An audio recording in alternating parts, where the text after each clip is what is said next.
The explosion that occurs when Mentos are dropped into a bottle of Coke is a fascinating reaction driven by physics rather than chemistry. At its core, the reaction is caused by the rapid release of carbon dioxide, CO, gas that is dissolved in the soda.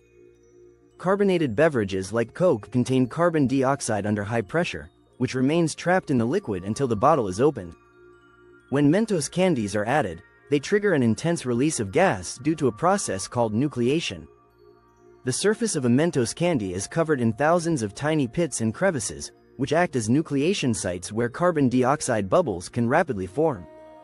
As the gas escapes, it creates a rapid buildup of pressure, forcing the liquid to shoot out in an impressive geyser.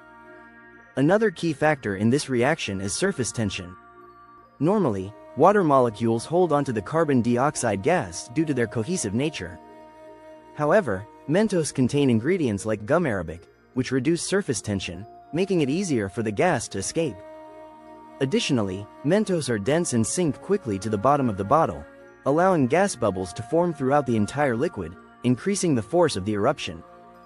Interestingly, Diet Coke tends to produce the most dramatic reaction because it contains aspartame, which further lowers surface tension, allowing gas bubbles to escape more efficiently.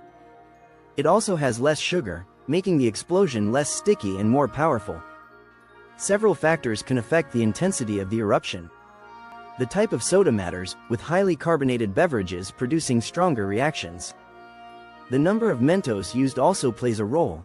More Mentos mean more nucleation sites, leading to a more intense geyser. The shape of the bottle influences the eruption as well. A narrow opening increases pressure, causing a higher fountain.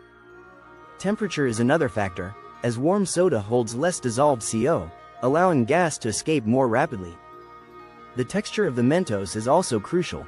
Candies with a smoother surface won't produce the same explosive effect because they have fewer nucleation sites. In conclusion, the Coke and Mentos explosion is a physical reaction caused by the rapid release of carbon dioxide gas rather than a chemical reaction. It is a perfect example of how gas solubility, nucleation, and surface tension interact to create a visually spectacular event. This experiment is a fun and engaging way to explore scientific principles, and it's a great demonstration of how everyday substances can lead to surprising results. If you decide to try it yourself, be sure to do it outdoors. You're in for a messy but exciting experience.